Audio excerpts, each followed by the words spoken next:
story. Because what is this if not pure, unbridled passion? At HomeGoods, you can always get more of what you love for less. Because the best things in life don't cost a fortune. They're found. HomeGoods. Go finding. I get bladder leaks. I didn't want to feel like I was wearing the pads I wore when I was 12. Then I tried the Always Discreet pads. They fit perfectly in the place they're supposed to. Look how much it holds. And it still stays thin. It's the protection we deserve. I learned a hell of a lot from working with him. Tomorrow on ET, your first look at Zac Efron and Russell Crowe on the greatest beer run ever. All right, so before we go, make sure to catch tonight's episode of Guy's Ultimate Game Night on Food Network, because you may recognize a couple of the contestants. What is that? It's spaghetti and meatballs. Go! I mean, she's a foodie. Happening now. Fans lined up outside the Alamo Dome as Bad Bunny Fever sweeps San Antonio. Coming up, we'll tell you more about this global superstars concert and what this could mean for the future of this venue. And an updated look at radar, along with how much rain fell and where. We'll see the winners and some of the locations that weren't so fortunate in just a bit. The suspect accused in the kidnapping and murder of a Memphis mom and teacher back in court today. What additional charges he's now facing and what else he's done in his past that got him into trouble. The News at 5 starts right now. First at 5, in less than an hour, the doors will open at the Alamo Dome for one of the biggest concerts San Antonio has seen for years. The Alamo Dome, which once was lacking in event lineups, could be in store for a big boom. Yeah, that's where our RJ Marquez joins us as fans start filing in for the Bad Bunny concert. RJ, what does a concert of this size mean for the city of San Antonio? Well, guys, Bad Bunny means big business for the city of San Antonio, to say the least, and it's already getting very busy around here. We've already seen a lot of people walking in, and obviously a lot of traffic as well as fans begin to get ready for this big concert. So we were here a little bit earlier today talking to some fans that were trying to get their hands on some merchandise before Bad Bunny takes the stage inside the Alamo Dome, and many of these fans came from all over the state, the border, the Rio Grande Valley, from Houston, I mean from all over the place, just to get a glimpse of one of the biggest Latin superstars in the world right now. And we wanted to know what an event like this could possibly generate in terms of the sales and the economic impact for the city and the Alamo Dome. Richard Oliver with the city's convention and sports facilities broke it down a little bit to us this way. The Alamo Bowl, remember that last December, generated a $45 million impact with an attendance of about 59,000 people, and we're looking at about that same attendance here tonight, 54 to 55,000. And the last major concert here at the Dome was the Motley Crue Def Leppard concert, and the amount spent per person there was $52. But the biggest difference with this concert and why this is such a big deal is because of the international audience that this is expected to draw. Folks coming in that are international, they're going to be staying here. They're not coming in for one night and then taking off. They're going to stay and enjoy San Antonio for 2 or 3 days. So you figure Bad Bunny coming in with 54,000 fans, 60,000 fans, all of them seismic. They're all spending money, merchandise, restaurants, the culinary options here in town, hotels. All right, guys, and as Richard just mentioned right there, this is seismic. A lot of people are expected to be here tonight, and the other event that the city just announced today, WWE's Royal Rumble, this is going to be a similar audience as well. A lot of people coming in from out of state and international audience. That's going to be in late January, but tonight, people getting ready, of course, for this big concert. The calendar for the Alamo Dome filling up big time, and coming up at 6 o'clock. We're going to talk to a few people here that waited for hours in line to get, again, their hands on some of that merchandise, how much money they're going to be spending tonight. And again, guys, big business here for the Alamo Dome and the city of San Antonio. Business picking up at the Dome. Thanks, RJ. Now, an event of this size also expected to cause some traffic in the downtown area. Yeah, we're going to take a look here at I-37 at Houston, and so far, we're really not seeing anything of that nature. A little bit of traffic getting off the ramp headed toward the Alamo Dome, but certainly no backup like we may expect to see later on tonight. Yeah, now if you're getting ready to head to the concert, haven't planned for a ride or parking, one of your best options to avoid traffic may be via Park and Ride. If you park or get dropped off at the AT&T Center And the ride at the AT&T Center Park and Ride and at the Crossroads Park location, you can take the Via bus to the Alamo Dome for just $1.30 each way. Buses are going to start moving right now, and the service is going to be available for up to an hour after the concert. Cash, cards, and Via passes are accepted at these Park and Ride locations. New at 5, San Antonio police investigating a shooting near downtown. It happened about 11 this morning in the 400 block of Labor Street. That's just a few blocks from the Tower of the Americas. Officers tell us several people are in custody after a person was shot at a Via bus stop. Police aren't sure what exactly led up to the shooting. It appears from what we've been told that there may have been some sort of argument that happened prior to the incident occurring. Authorities not releasing the name and age of the victim, but they have confirmed that it is a Hispanic male. He was taken to the hospital. While we don't know his condition at this hour, police say he was responsive at the scene. One top story we are following today, the discovery of a body so badly injured, investigators don't know yet if it's a man or a woman. A passerby came across the dead person at the intersection of El Paso and South Frio streets at around 7 a.m. That's right off of I-10 outside of downtown. When police got there, they found the body had suffered major trauma. So much so, they say it will be difficult to figure out who it is. When officers arrived on scene, they did confirm that that individual was in fact deceased. There was full body trauma to the individual. At this time, we don't know any specifics about this individual. Police do believe foul play was involved, so homicide investigators were called in. Meanwhile, the Bexar County Medical Examiner is now working to figure out who this person may be. An accused serial car thief. That's who San Antonio police and Crime Stoppers are hoping you can help them find. 29-year-old Mark McPherson, wanted for 2 counts of unauthorized use of a vehicle and 1 count of theft. But police believe he's actually behind multiple thefts throughout Bexar County. If you recognize him or have any information that could help police track him down, they want that help. You can call Crime Stoppers at 224-STOP or text TIP 127 to crimes. There's a $5,000 reward, up to a $5,000 reward for information leading to an arrest. More than a month after an arson fire, San Antonio police think they've got the firebug seen on security video. 36-year-old Gerald Salazar arrested yesterday, allegedly setting a fire to property at a West Side restaurant. It happened back on July 30th. According to an arrest affidavit at the time, all police had to go on was a description of a man without a shirt setting a planter on fire at the Apetito's Mexican restaurant. The restaurant owner recently recognized the man in the area. He said he's come to the store before and gotten into arguments with the owner. Salazar is charged with arson and is now booked on a $1,000 bond. The story of a kidnapped teacher in Memphis, abducted while she was out on a jog, getting the attention of many across the country. Eliza Fletcher was found dead over the weekend. Today, the suspect faced the courtroom, but not the first time he's been there. Cleotha Abston is now officially charged with first-degree murder along with aggravated kidnapping, tampering with evidence, as well as identity theft. Today, the Shelby County judge revoked a $500,000 bond that had been set before the additional charges were filed. So now he is being held without bond. The judge then paused the hearing, saying it would resume tomorrow to hear a defense motion about the suspect's representation. A first-degree murder conviction carries sentences of life in prison with or without parole or the death penalty. 2 years ago, Abston was released from a 24-year prison sentence and has served time for crimes ranging from rape to aggravated robbery and kidnapping, dating all the way back to when he was 12 years old.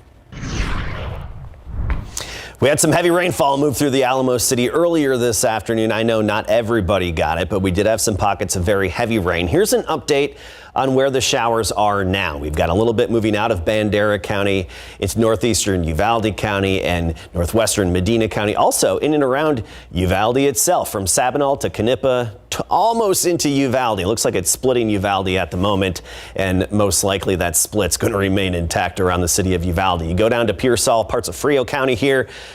Rumbling right through. Nothing severe, but some heavy rainfall. You look at the lapse over the past hour and it soaking rain along I-35 and just barely clipping Dilley momentarily, but it doesn't look like Dilley is going to see a whole lot out of it. What we had in San Antonio has pushed south into Atascosa County and since completely dissipated. Poteet just getting clipped, and especially just west of Poteet, west of Highway 16 there. Here's a look at our weather watchers, temperatures, and even rainfall.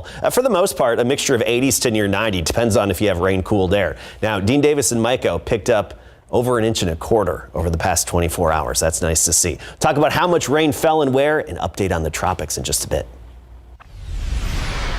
See you then. Thank you, Adam. Well, with school back in session, COVID cases among kids on the rise. 90,000 cases reported across the country. Now, as many states start to get their hands on those new COVID boosters, the White House is urging people to roll up their sleeves for a potential third or even fourth time. Anyone over the age of 12 who has already been vaccinated and has not gotten a booster in the past 4 to 5 months is eligible for the newest shot. Now, it targets the highly contagious BA4 and BA5 Omicron subvariants. Experts say this is the latest step toward a more routine shot, similar to how we protect against the flu. Barring those variant curveballs, for a large majority of Americans, we are moving to a point where a single annual COVID shot should provide a high degree of protection against serious illness all year. The White House asking Congress for an additional $22 billion to buy more vaccines, COVID treatments, and PPE. It's tied up in a larger $47 billion funding request that also addresses monkeypox. Sorry, it may seem a little bit forward to ask, but how'd you sleep last night? If you were tossing and turning and having trouble getting comfy, a mattress topper might be just the thing. 12 on your side's Marilyn Moritz takes a look at the different types and when it might just be time to spring for a new mattress. We're always looking to make the sleep the best it can be. Denise Friedley runs a vacation rental, and she's wondering if adding mattress toppers to the beds is worth the price. There just seems like there are so many choices between the actual shape of the top, the material. Before you buy, Consumer Report says you need to know what a mattress topper can and can't do. A mattress topper can help relieve pressure points for back and side sleepers, and it can also make a good mattress feel even more comfortable. There are a lot of types of toppers to choose from. Memory foam is popular. It gives that sinking in feeling. Expect to pay between $50 and $300 depending on thickness and materials. The only thing about memory foam is it does trap heat, so you might want to consider another kind if you sleep hot. There's also latex, made from the sap of rubber trees. It offers a springier feeling and can be naturally cooling. If you're craving a comfier, fluffier feel, try wool, cotton, feather, and other fiber fills. But before you spend money on a topper, take a good look at your mattress. A topper can only do so much. Adding a mattress topper to a caving, sagging, or otherwise non-supportive mattress is not going to make it more supportive or better to sleep on. At that point, it may be time to invest in a new mattress. Marilyn Moritz, KSAT 12 News. Some new trees at a Southside area park, providing more than just shade. We're going to tell you how a nonprofit hopes they will be the answer to the Southside's food desert. And an area school district is growing in population and is hoping a new bond will help meet demand. We're going to tell you where that money will go and what it could mean for East Side taxpayers. I'm Myra Arthur here in the newsroom with a look at what we're working on for the news at 6 today. Over the weekend, parts of Mexico saw devastating flooding, and that hits close to home for some families. Jesse DeGollado shares how a San Antonio woman is trying to help the people who've lost everything in Piedras Negras. September is Suicide Prevention Month. The overall number of suicides has dropped over the past few years in the U.S. Good news, but it is still one of the leading causes of death, especially for young people. We'll hear stories from survivors and what they're doing now to help others who might also be struggling. Plus, the San Antonio City Council is a week away from voting on the new city budget. So will you be getting money back from CPS Energy? Where does that idea of a rebate stand right now? We're talking with City Manager Eric Walsh in our KSAT Q&A today. That and more today on the news at 6. Thank you, Myra. Shade and sustenance. That's the idea behind a Southside Park project called a food forest. Padre Park along the Mission Reach section of the San Antonio Riverwalk filling up with trees that will eventually provide fresh food for residents. It was initiated by the Food Policy Council of San Antonio, which hopes 4 acres of this park will be transformed into a fruit-bearing forest with nuts, berries, and fruit for future generations. A single tree can produce 2,000 pounds of food. So if one tree can do that, imagine what over 100 can on a publicly accessible park. The city's Office of Innovation gave $25,000 for the project, and several donors also chipped in. East Central ISD growing. In fact, the district expected to double in students by the year 2030. To prepare, it's going to be depending on the passage of a $240 million bond in the November election. Now, if voters pass that bond in November, the money would go towards a number of initiatives, including new schools, facilities. The estimated tax impact, 6 cents per $100,000 of property value, or about $5 to $6 a month on the average bill. The increase wouldn't be felt until 2024. We want to take you live over the Alamo Dome, Sky 12, watching the crowds gather as they try to get inside. This is, of course, ahead of the Bad Bunny concert, which is going to bring in about 50,000 people. That's a lot. Yeah, and look at the line. It goes all the way around the dome. You notice that? Like, it's not just on, what is that, the south side. It goes all the way around as people try to get in to see Bad Bunny tonight. And they've been waiting in line since this afternoon. And I'm wondering, Adam, did they get hit by that rainstorm that blew through? Well, a few folks may have if they were waiting out there earlier, especially closer to 3 o'clock when these heavy downpours moved through San Antonio. But now the action, as we talked about earlier, far south of town, particularly just east of I-35, Frio County, right now moving into LaSalle County. This is just outside of Dilley and Derby. It is just barely brushing against I-35, but the real heavy activity is just off to the east. And this is some heavy rainfall. Could dump a quick inch or so over a short amount of time. So good soaking beneficial rain, but I anticipate that to fizzle out as it continues into central LaSalle County. Otherwise, you go off to the west, some isolated activity between Uvalde, Canepa, and on into Sabinal. What I really want to talk about is how much rain has actually fallen here. So let's look at the 12-hour rainfall estimates. And what really stands out, far western Bexar County, far western San Antonio. We're talking from Helotes, especially down through Alamo Ranch. And then, of course, you have the have-nots, and that's the east side of town, Windcrest area, Kirby, and around 1604 on the east side of town. Today wasn't your day. And this also stood out to me earlier today when we were live on our KSAT Weather Authority app. Look at this. Right around Leon Valley and the Medical Center, just a big donut hole of nothing. Rain all around them, but not directly over them. You want to get into the actual accumulations here. And usually when you see the green, that's about a ½ inch to an inch. So you go near Alamo Ranch, SeaWorld area, we're talking around an inch to an inch and a half of beneficial, good soaking rainfall. But this is it. It has moved on through. Now it's unlikely that we'll see any more showers developing for the rest of the evening. I am watching some action closer to College Station in Houston. There's the off chance some of that may make its way closer to San Antonio later this evening, but I think odds are generally against it. All right, let's talk about rain chances going forward. Pretty bleak. 10% chance tomorrow.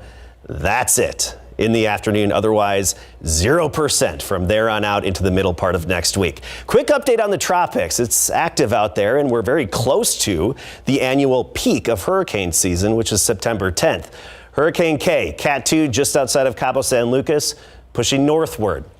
This is going to weaken as it approaches California, not be a direct hit into California as they rarely see actual hurricanes because of the cooler water near California, but this will likely bring heavy rainfall to parts of the desert of southern California. They don't see that all that often. And then, of course, you go into the Atlantic. We've got Cat 1 Hurricane Danielle. Right now, Cat 1 Hurricane Earl, which is likely to become a major hurricane, maybe even a Category 4 over the next day or two, and likely to stay just east of Bermuda. The key here, nothing threatening the United States, and especially not us here in Texas. And then potential development even farther out in the Atlantic, not far from Africa. Those upper level disturbances, those waves typically generate in Africa, move out over the Atlantic, the warm waters, and then can develop. So there's a 70% chance of a new developing system over the next 5 days. All right, really quickly. At the airport, only 0.06 of an inch of rain, but remember, far west side picked up over an inch, and then the east side, nothing. Of course, big difference over a short amount of real estate of how much rain fell.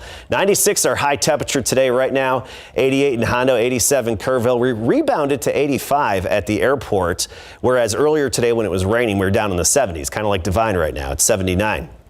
Tomorrow we start the day at 73. By noon, we're already at 90. And then just those patchy fair weather clouds in the afternoon with the off chance, a 10% chance of a rogue shower. 95 the high temperature locally, 94 Poteet, 92 in Bulverde and Canyon Lake. And then the rest of the week, mid-90s. Not much variation in those temperatures, but lower afternoon humidity. That's something to talk about. Yeah, it is. Been a while. Thank you so much, Adam. All right, the NFL season gets underway officially tomorrow. Dallas, though, with a big test in their first game. Yeah, a rematch, if you will, against Tom Brady and the Tampa Bay Buccaneers. And could the Dallas be even better this season? We'll ask the architect himself. And for the Houston Texans, a lot of them are staging their first ever NFL game coming up. Pro football coverage, powered by Davis Law Firm. Dallas Cowboys will be 1.5-point underdogs in their rematch against Tom Brady and the Tampa Bay Buccaneers on Sunday Night Football to help kick off the 2022 season this week. It's after these two teams open the 2021 season on a Tom Brady-led comeback with 1:24 left in that game. Brady, who is 6-0 all-time against the Cowboys, led the Bucs back won it by a field goal, 31-29, despite Dak Prescott's incredible performance of 403 yards passing, 3 touchdowns in his first game back from his ankle injury. But with so many unknowns on the offense, on the line and a wide receiver, the Cowboys rely heavily on their defense to start this season that led the league in takeaways last season with 31. Anthony Brown and DeMarcus Lawrence have already told us they think this is the best defense they've ever been a part of. But what does defensive coordinator Dan Quinn think? What I do love about this group, I think we've got a deep crew and we are going to roll in hard. We've got depth at defensive line, we've got depth at linebacker, we've got depth at safety, and we've got some guys that can really go. So by pushing that tempo and that pace of how we want to go and play and be physical, I think we've got the ball hawking mentality. I think we just got to keep pushing that standard of what we want to do together. All right, the Houston Texans will be 7.5-point underdogs when they host their rivals, the Indianapolis Colts, to kick off their 2022 season in NRG Stadium Sunday at noon. That's because the Texans are in a total rebuild after back-to-back 4-win seasons, starting with a new head coach in Lovie Smith and a number of rookies getting big roles to start the season, including cornerback Derek Stingley Jr., whose head coach pronounced healthy and good to go in his first ever NFL game. I think we all have to have a first time at everything. And you're excited about the first time. And I'm sure those are the thoughts going through Derek's mind. As his coach, what I've seen him do, he's smart. He knows football. He's healthy. He's ready to go. So it's safe to say he's going to play, right, this week. And I'm excited about seeing him play. And again, as a rookie, you're going to continue to get better each week. But he'll be ready to go. All right, remember the Texans are hosting the entire Uvalde football team in their suites this Sunday, along with transportation to the game after donating new equipment to the team last Friday before their first home game of the season, which they won in dramatic fashion, 34-28. That was quite the finish. And you were there. I was on top of the roof, yes. Thanks, Greg. You got it. We'll be right back. Still a few lingering showers, especially just west of San Antonio from Utopia to Sabinal, Canipa. It's all moving south of Highway 90 and just splitting around Uvalde, not hitting the city of Uvalde at the moment. And still that activity farther to the south, just outside of I-35. Dry pretty much the rest of the week and into next week.